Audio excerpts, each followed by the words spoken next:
my name is Jason JROCK Houston, and this is Riff TV. And our guest today is bassist Cody Zamperdri. Am I saying the last name right? Zamperdri, but close enough. Everyone says it that way. It's all right. Okay, just making sure. We like to pronounce people's name right. But anyways, I guess that's a great place to start off. The name of the band, of course, is Zamptrip.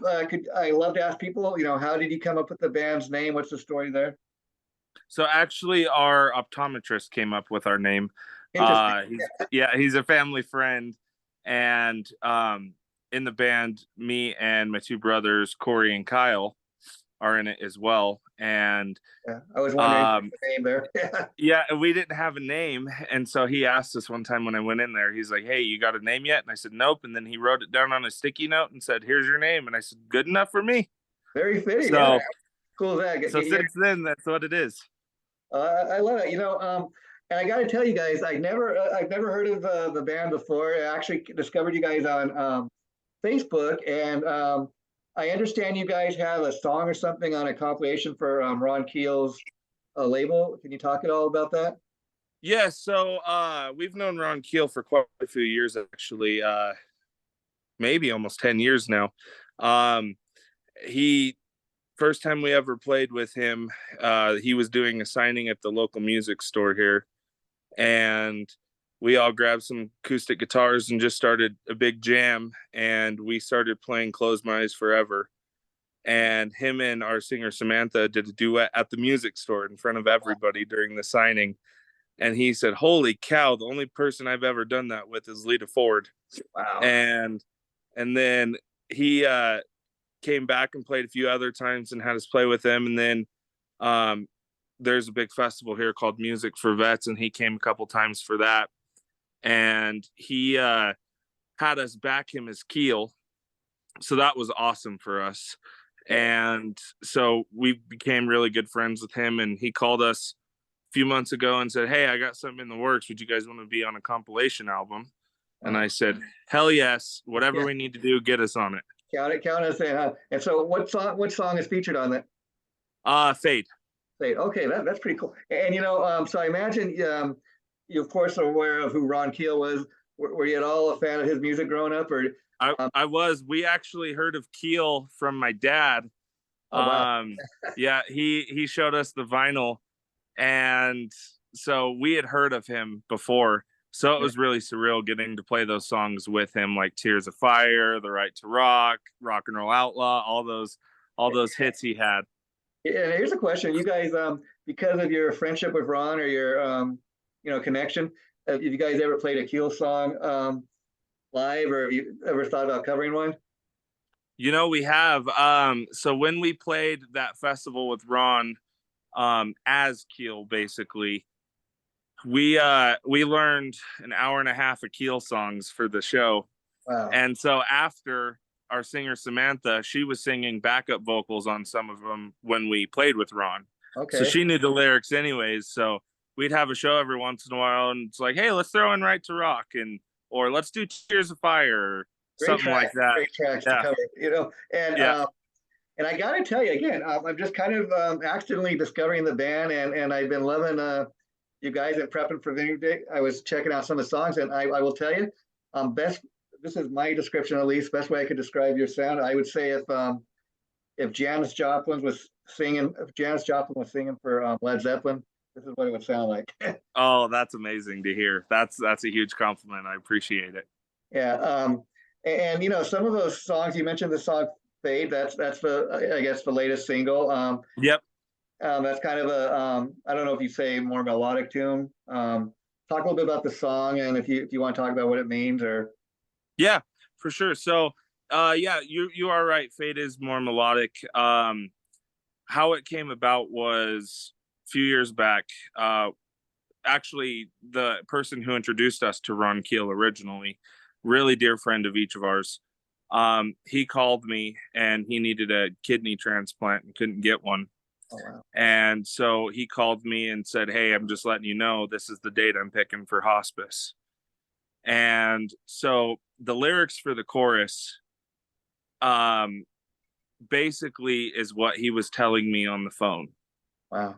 And so I wrote the lyrics to the chorus that night, and I was trying to write a bunch of other lyrics, and we had probably 4 pages of lyrics. Wow. And I sent it to him, and he called me in tears and said, all I ask is when you get this song done, can you please play it for my family? Wow. First. Wow. And so then after everything happened, it took us a few months to get it finished being written. Mm-hmm. And then we had to wait to get into the studio, and we got it done. And we sent it to his mom. The second we got the master copy back, I sent it to her. And I said, hey, just so you know, this song is about your son. Please show it to your family. And she called me and said that it all helped, that like the song helped them through that time more than we could ever know. And it was really cool because Royal Bliss, some great friends of ours. Oh yeah, I've heard of them. Yeah. Yeah, we play with them all the time. And the singer Neil had heard us play it. And I jokingly talking to the drummer, yeah, hey, Neil should sing on it. Yeah. Well, he said something to Neil about it, and Neil called me and he's like, hey, yeah, I do want to sing on this song. So before we released it, he went into the studio and laid down the vocals, and it just came out awesome, and we're really proud of it. How cool is that? That is truly an inspirational song. You know, I mean, it takes on it's a beautiful song in its own right, but Thank you. Once you really know what the song's about, it's just beautiful. And like I said, people should know, like, if that's the only song they've heard from a band and that they think that's, you know, all you guys do, I dare say you guys got many sounds. I mean, one of my favorite songs you guys do is Wasted Day and Long Nights. I mean, that's kind of what I was saying, that kind of, if Led Zeppelin had a Janis Joplin type singer, that's what it would sound like. It's pretty, you know, it's pretty rock, and you got the type of singer that she can, I think, just based on what I've heard, probably got many styles of what she can do. Yeah, she is a great singer. And funny about Wasted Days and Long Nights is one of our all-time favorite bands is Blackstone Cherry, and we've been fortunate enough to play with them quite a few times. But the first time we ever played with them was a festival here in Wyoming. They got booked as a headliner, and everyone at the festival knew that was our favorite band, and they asked us to play. And we're like, holy crap, we're playing with Blackstone Cherry. We need a song that is Blackstone Cherry-esque. Yeah. And so we came up with that riff and wrote that song before we played with them so we could play it live. And it was cool because all the members were standing side stage the whole time we were playing our set and watched us. Yeah, and then another track I really liked, which is kind of mellow too, is Miles Away. I kind of say that's kind of the ballad maybe. Yeah. So we have quite a few ballads. We have a ton of songs we're waiting to record. We have a new one coming out soon called High, and that's like a punky feel to it because we all love punk. Yeah, that's something to look forward to. So do you guys have, like, somebody wants to go, do you have an actual CD or album that people can go buy, or have you been releasing them at track by track right now? So we did have a few full-length albums, but they were so long ago. Yeah. We had some stuff happen to us in a few different studios, and that's why we haven't had an album out for so long. Okay. But our sound is just so much different now to what the old albums are. We took the old albums off of all the streaming platforms, and we're going to be. Is that because you say were there different members that have come and gone, or nope?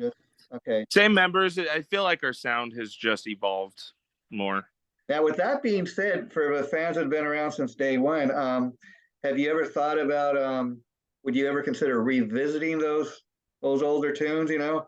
Or absolutely. Yeah, absolutely. We've actually talked about that quite a bit.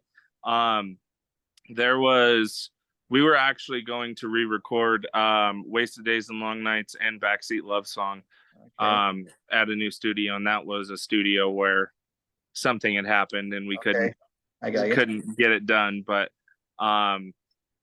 we're eventually planning on revisiting some of the old songs that people love so they can hear them. We've had so many messages. Hey, why'd you take those off? We like to listen to them. Yeah, yeah. Like, And eventually they'll be back out. Yeah, yeah. And you know, and I urge people to go to your YouTube page because they can get a great idea what the band is, you know, the sound. Mm-hmm. And so right now, I guess you guys are kind of releasing a track at a time, but are you working towards the idea of like when you get enough songs recorded, putting out like a full length, or what do you think, an EP? Yeah, we were actually hoping to get an album finished by the end of this year and released. That would be great. Full length. I'm an old school guy that as much as I love, you know, these EPs, I would much rather have like a full length album because a lot of times when bands release like a 5 or 6 song EP, as great as it is, the only thing I'm kind of left feeling a little disappointed, especially if I like it, like, man, I wish it just had 5 more tunes at least, you know? Yeah. We're going to try to get a long album since it's been so long for us since we've released a full album. We're talking about maybe trying to get like 14 or 15 songs, but one thing we're doing this time that we haven't done in the past is normally we'd write a song, record it, and just put it on there. And this time we have a ton of songs written, but we want to make sure it is a great song before we put it. Quality than the quantity, right? Yeah. Exactly. Yep. Yep. Yeah. So that's that. If it is a little longer for us to get an album out, that would be the only reason why. Yeah. But yeah. Because again, I could see being at this point in your career, just kind of wanting to get something out there so people can kind of really get a taste of what the band is. Yeah. And right now we have 3 songs right now that are recorded, mastered, ready to release, but we're working on a music video for one.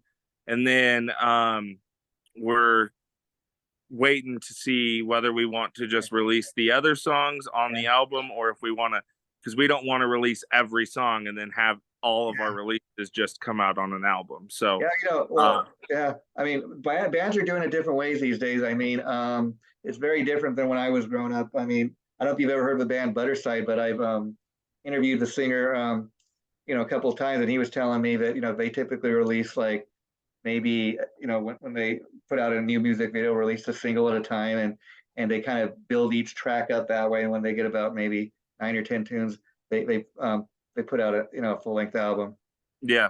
Bands are doing it. I mean, the biggest thing for us is the studio we use is very busy, so it's finding time to get in there and get stuff tracked. So, but hopefully we will have an album out this year. And you say you guys are from Wyoming? We are. Is there much of a rock or a metal scene there? Not really. In the bigger cities like Casper, there's quite a few metal bands, but I mean, we don't even really have a music venue here. I think as metal as it gets, as I know Nikki Sixx moved up there a couple of years back. Yeah, he's in Jackson. Jackson isn't really considered Wyoming. No. Yeah. It's too nice. There you go. You're still a working musician, right? Yeah. Yeah. And so that is the thing in listening to your music. I would definitely say you guys kind of got a rock element, maybe kind of modern rock, elements of hard rock, but that's an interesting thing. I think it's kind of hard to pigeonhole you. And I think, and I dare say people might even look at you, Cody, and say, oh, he must be a metalhead. But again, if they go and listen to your music, it's a little bit of everything. Yeah. And you know, what's funny is each of us have such a different musical background taste. Yeah. Cause I mean, 3 of us, yes, we are siblings, but Corey, our drummer, he'll sit there and listen to 50s music all day, like Buddy Holly and stuff like that. And me, I like more, I do like more metal, like Slipknot and that type of stuff. Yeah. And Kyle, he really likes to listen to like old blues, like Muddy Waters, and then he'll listen to new, like country, like Luke Combs. Yeah.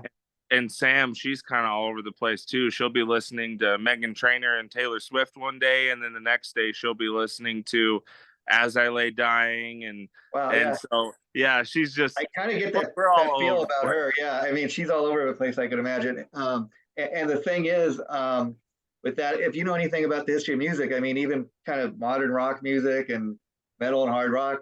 I mean, if you go back to the 50s, that's where a lot of music really started. You know, those you know, Elvis Presley, even before Elvis Presley, like you said, Muddy Waters, B.B. King, Chuck Yep. Berry. It started Yep. with all that stuff, and that's kind of what music has turned into what it is now. You know, that's where it Yeah. started. Yeah. Exactly. Yeah. We wouldn't have the music we do today if it weren't for them. And so that's why when So people talk about, revisiting their roots, that's what that means, you know, because hey, if mhm. you really go and study the history of music, it's all over the place. Yeah. And I mean, for us growing up, I mean, looking at your poster in the background, Yeah, Kiss, yeah, Motley Crue, all that type, yeah, AC/DC, yeah, that was what we grew up on. And then my dad will kind of look at us funny sometimes because I'll just be like, "Hey, have you heard this song?" And it's like a reggae song, and yeah, then yeah, yeah. it'll be smooth jazz or something like that. We like to listen to everything. I So mean, even you bring up reggae, you even talk about a cat like Bob Marley. I mean, yeah, he even he was a pop icon, and I think he may have been the first kind of really successful reggae artist. yeah, I agree. Yeah, Yeah, and I mean that's something we're trying to improve on all the time as well as not only learning other yeah. genres and different types of music, but finding a way to incorporate that as Yeah, well. and I think that's why a band like Zamptrip, they're the fact that they can't really pigeonhole you, it opens the door a little more as far as you going out there being able to tour with a lot of different types of bands. I mean, Yeah, you could maybe tour with a pop band, you maybe could tour with a metal band or a hard rock band. It doesn't have to be one thing. yeah, exactly. We there's I don't know if you've heard of them, a metal band named Hemlock. Yeah, yeah. Actually, I interviewed one of the guys. Yeah, yeah, Yeah, so it's funny because we play with metal bands sometimes and people are like, "What are you doing?" But we could play with Hemlock yeah. and everybody loves I mean, Hemlock, everything I about both didn't of even them. know about till I got an opportunity to interview them. And interestingly enough, they have the same publicist as like Judas Priest and Michael Schenker. Yeah. And I bring that up because the publicist was telling me, like, come to find out, oh, yeah, they've been around. This band Hemlock, they've been around for years. They're just kind of starting to get some traction now after all these years of being together. Yeah, they had definitely paid their dues Yeah. and they deserve to be a lot farther than they are, which I guess is the music industry, You but got to give it to them for still hanging in there, you know? exactly. That band deserves everything because of how much work they've put in. Yeah, and you brought up a couple times about being in a band with your brothers. Now, what is that like? I mean, on one hand, you grew up with these guys, so you got that, you kind of know them. But if you look at history, like you look at a band like Van Halen. I mean, those brothers, Alex and Eddie, they were tight, Mhm. and you hear people talk that worked with them. They had kind of a love hate thing. They love each other. They bicker. Same thing. And then you have the flip side, kind of like with the Black Crowes. Rich and Chris, they just for years they just couldn't stand each other. Now they're finally back together. Yeah. Yeah. Yeah, it's a lot of both sides. We like to call Sam the mediator Uh-huh. because I mean, if we're stuck in a van for a month with each other, Yeah.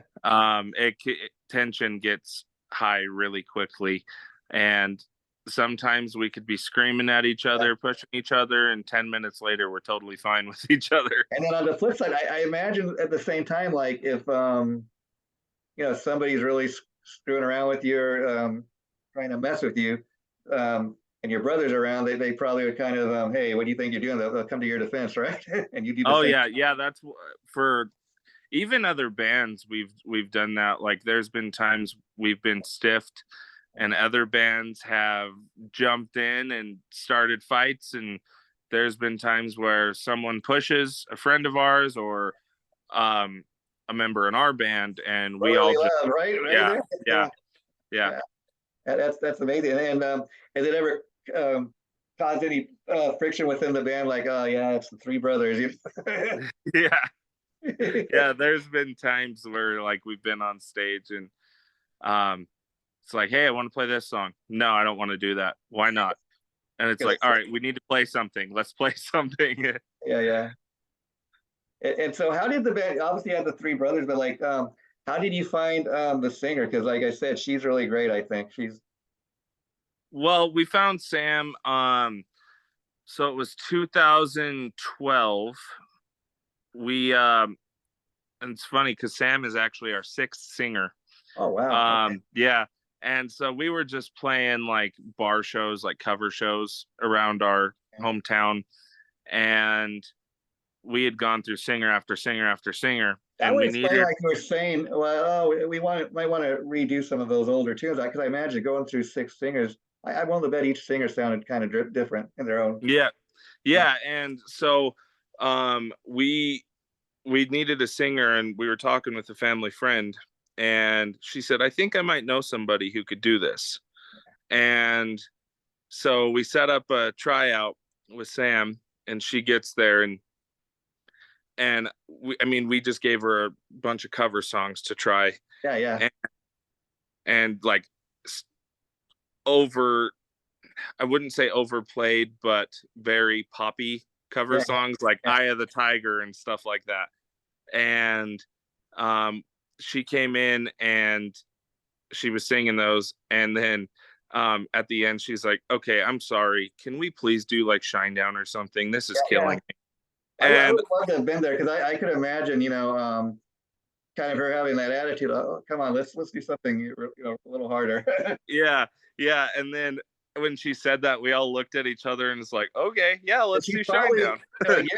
again, not to prejudge, but she probably like, looked at you and your brothers and like, I can't believe these long haired guys are playing this poppy stuff.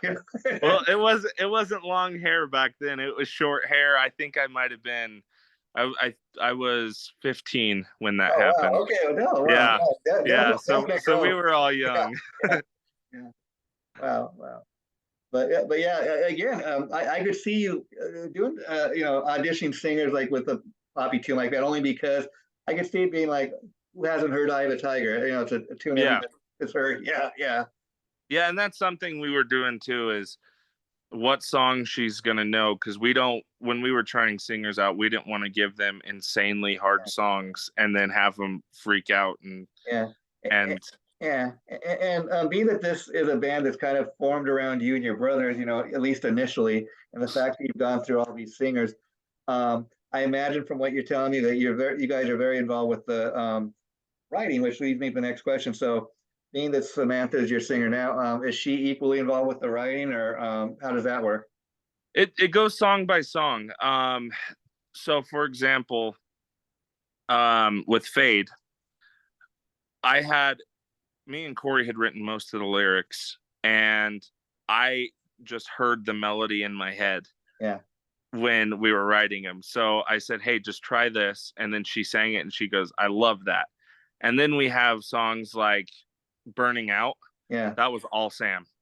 And Yeah.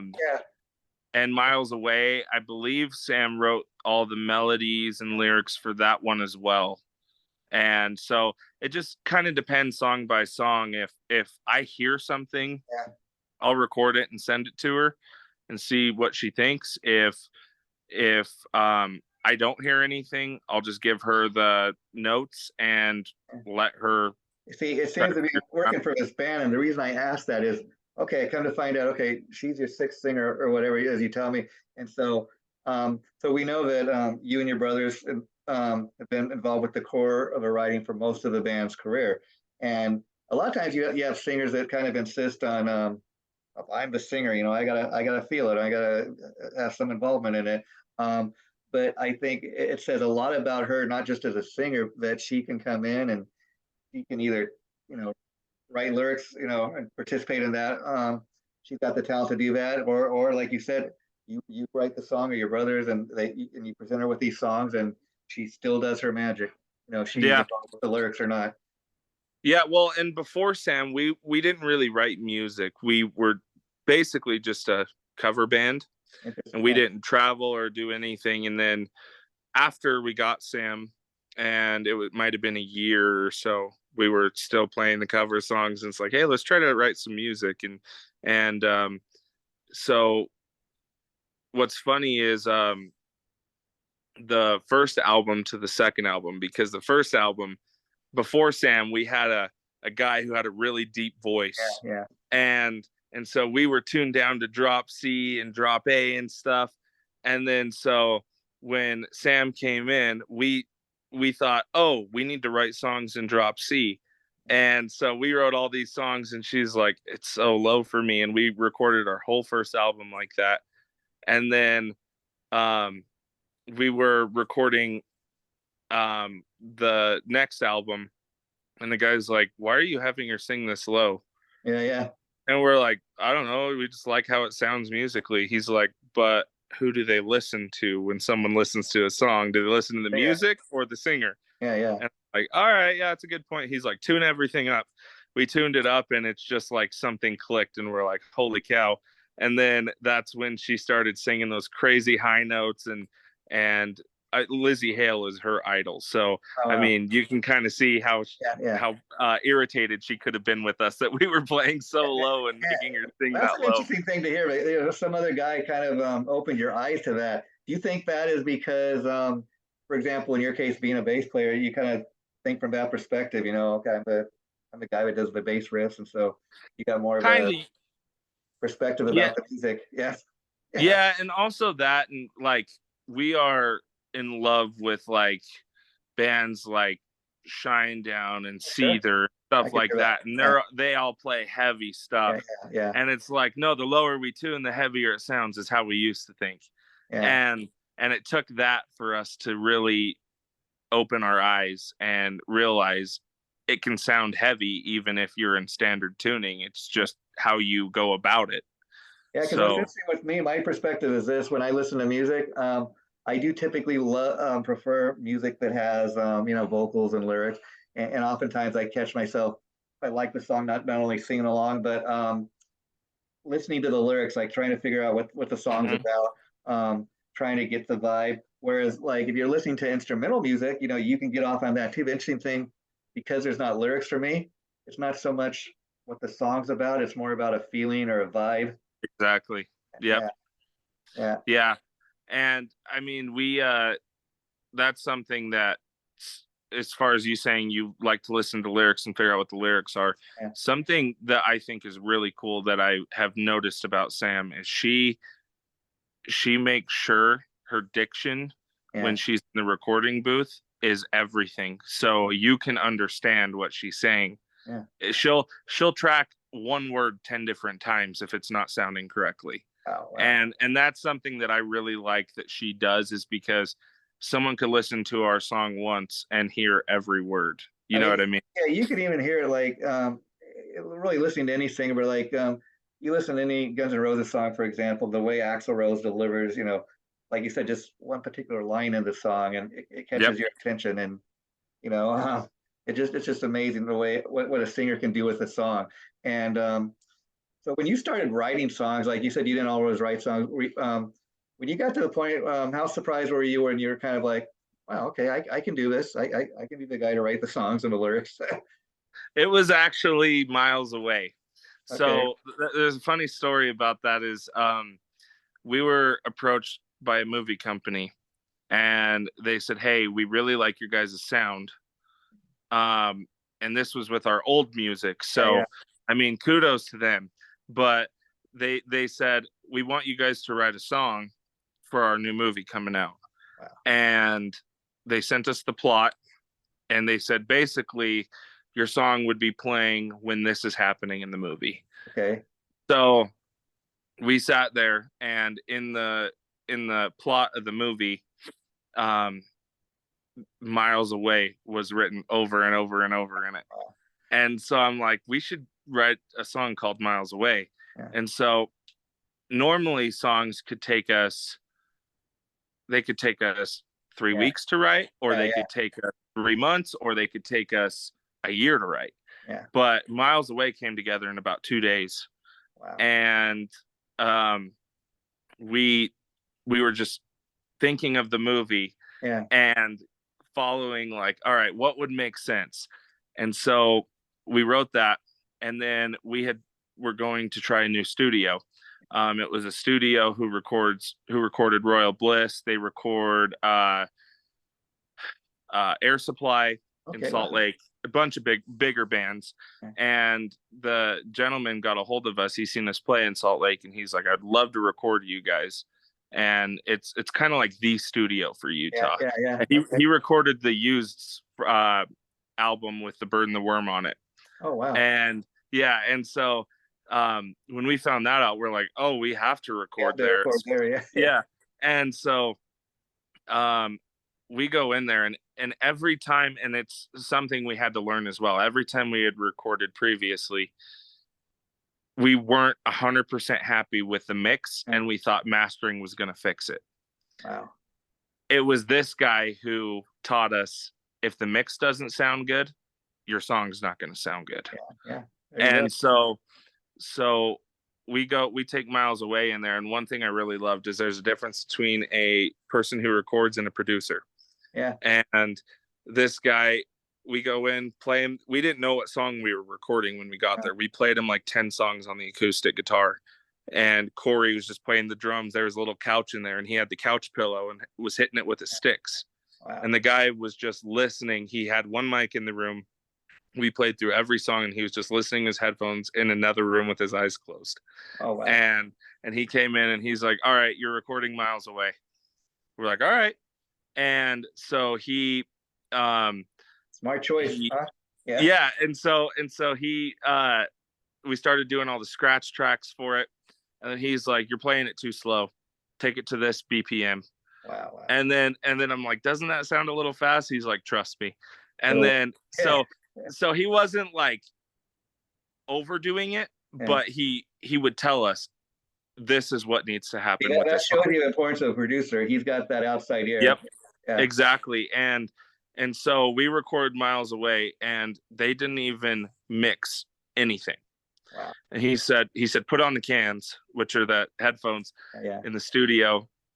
And he played us miles away, just the scratch version. Basically, there was no effects on anything. It was drums just recorded, guitars just recorded, bass, everything. And it sounded almost identical to how it sounds now. If you just stream it. I can tell you that the first time I heard it, it blew me away. So I can just imagine hearing it through a studio. But Cody, it's been great talking. Let's do me a favor. Let's keep in touch. I'd love to have you back. Maybe when you're single, or anytime you got anything to promote. You're always welcome back here. I'm glad I kind of discovered your band. I mean, didn't discover you, but myself. Because I never knew anything about the band. But I'm loving everything I've been hearing. So we will definitely have you back. You take care, my friend. This will be going up probably sometime next week. I'll let you know once I have a date for it to go up. Okay.